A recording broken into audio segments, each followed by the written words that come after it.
அஸ்ஸலாமு அலைக்கும் வரஹ்மத்துல்லாஹி வபரகாத்துஹு. அல்ஹம்துலில்லாஹி ரப்பில் ஆலமீன்.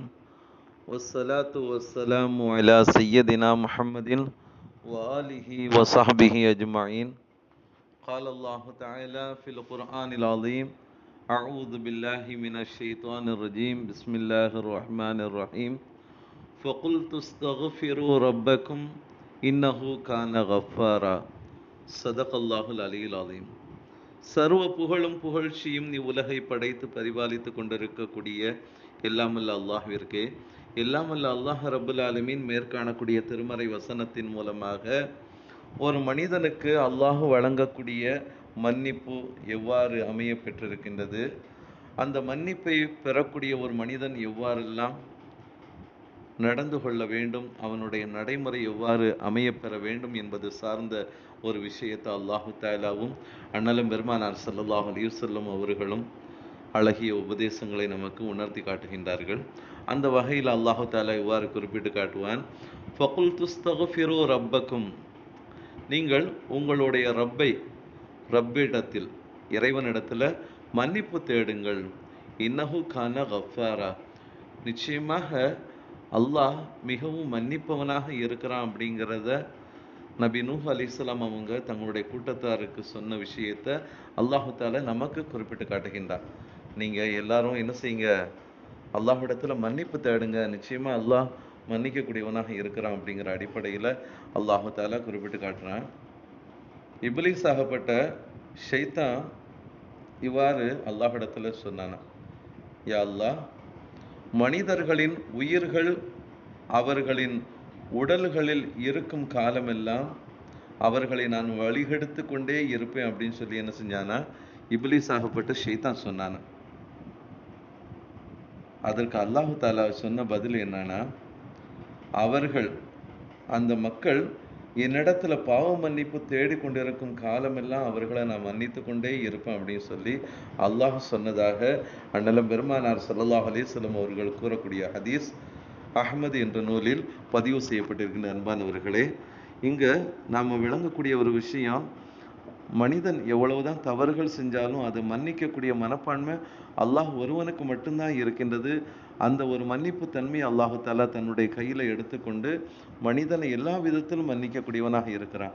ஆனால் அந்த மன்னிப்பை பெறக்கூடிய மனிதன் தான் சரியான முறையில் என்ன செய்யறதில்ல, அந்த மன்னிப்பை அல்லாஹ்விடத்தில் தேடுவது கிடையாது அப்படிங்கிறத அறிஞர் பெருமக்கள் நமக்கு என்ன செய்வாங்க, அழகான உதாரணங்களை நமக்கு குறிப்பிட்டு காட்டுவாங்க.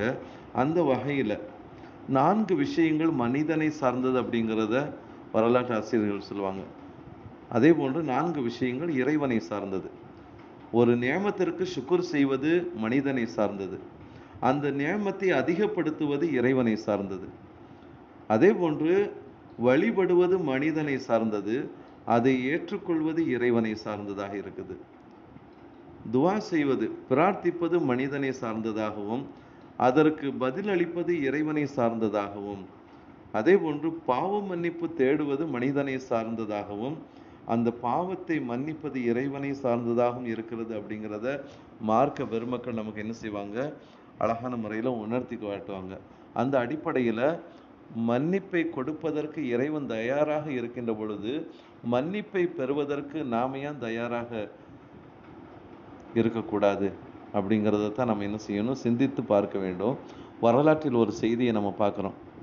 இப்ராஹிம் அதுகம் ரஹ்மத்துல்லாஹி அலைஹி அவர்களிடத்துல ஒரு மனிதர் வந்து, நான் ரொம்ப பாவம் செஞ்சுட்டேன், பாவம் செஞ்சு கொண்டே இருக்கிறேன், எனக்கு ஏதாவது உபதேசம் செய்யுங்க, அந்த பாவத்தை விட்டும் விலகி கொள்ளும்படியான ஏதாவது ஒரு எச்சரிக்கை எனக்கு என்ன செய்யுங்க, ஏற்படுத்துங்க அப்படிங்கிறத சொன்ன பொழுது இப்ராஹிம் அதுகம் ரஹ்மத்துல்லாஹி அலைஹி அவங்க என்ன செஞ்சாங்கன்னா, இவ்வாறு சொன்னாங்களாம், 5 விஷயத்தின் மீது நீ சக்தி பெற்றால் நீ செய்யக்கூடிய எந்த பாவமும் உனக்கு எந்த இடையூறையும் பாதிப்பையும் ஏற்படுத்தாது அப்படின்னு சொல்லி என்ன செஞ்சாங்களாம், இப்ராஹிம் அதுகம் ரஹ்மத்துல்லாஹி அலைஹி அவங்க சொன்னாங்களாம். அது என்ன அப்படின்னு சொல்லி அந்த மனிதர் கேட்ட பொழுது சொன்னாங்களா, நீ பாவம் செய்வதாக இருந்தால் இறைவனுடைய உணவை உண்ணக்கூடாது, அல்லாஹ் வழங்கி இருக்கக்கூடிய ரிசுக்கை என்ன செய்யக்கூடாது, உண்ணக்கூடாது அப்படின்னு சொல்லி சொன்ன உடனே அந்த மனிதர் சொன்னாரா, அது எப்படி சாத்தியமாகும், பூமியில் உள்ள அனைத்துமே இறைவன் கொடுத்த ரிசுக்கு தானே, உணவு தானே அப்படின்னு சொல்லி சொன்ன உடனே அதற்கு இப்ராஹிம் அதுகம் ரஹமத்துல்லாஹி அலைஹி அவர்கள், அப்படி என்றால் இறைவனுக்கு மாறு செய்து கொண்டு இறைவன் தரக்கூடிய உணவை உண்ணலாமா நீங்க அப்படிங்கிறத உணர்த்தினாங்க.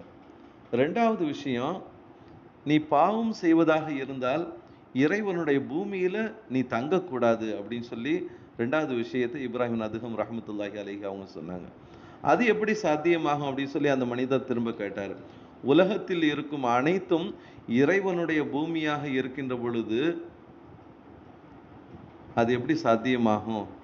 நான் இந்த பூமியில நீ தங்கக்கூடாது அப்படின்னு சொல்லி நீங்க சொல்றீங்களா, அது எப்படி சாத்தியமாகும்? அதற்கு இப்ராஹிம் அதுகம் ரஹமத்துல்லாஹி அலைஹி அவங்க சொன்னாங்கன்னா, அப்படி என்றால் இறைவனுடைய உணவை உண்டு கொண்டு இறைவனுடைய பூமியில் தங்கிக் கொண்டு அவனுக்கு மாறு செய்யலாமா அப்படிங்கிறத உணர்த்தினாங்களாம்.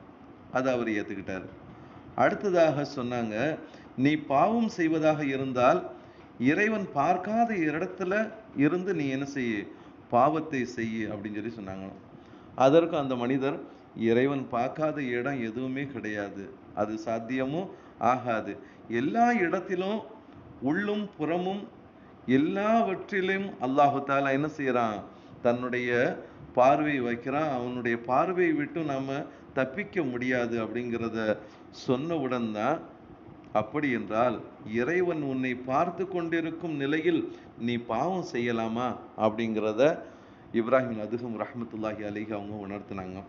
அடுத்தது சொன்னாங்க, நீ பாவம் செய்து கொண்டிருக்கும் நிலையில் உன் உயிரை கைப்பற்றுவதற்கு மலக்கல் மௌத்து உன்னிடத்துல வந்தா நான் தௌபா செய்ய வேண்டும், எனக்கு கொஞ்சம் அவகாசம் கொடுங்க அப்படின்னு சொல்லி நீங்க கேளுங்க அப்படின்னு சொன்ன உடனே அந்த மனிதர், உயிரை கைப்பற்றுவதற்கு மலக்குல் மௌத்து வந்துவிட்டால் எப்படி அவகாசம் கிடைக்கும், தௌபா செய்ய எப்படி அவகாசம் கிடைக்கும், சந்தர்ப்பம் கிடைக்கும் அப்படிங்கிறத சொன்ன உடனே அதற்கு இப்ராஹிம் அதுகம் ரஹமத்துல்லாஹி அலைஹி அவங்க சொன்னாங்களா, உயிரை கைப்பற்றுவதற்கு மலக்கல் மௌத்து வந்துவிட்டால் அதை தாமதப்படுத்த முடியாது, அவகாசம் கிடைக்காது என்று தெரிந்தும் நீ பாவம் செய்யலாமா?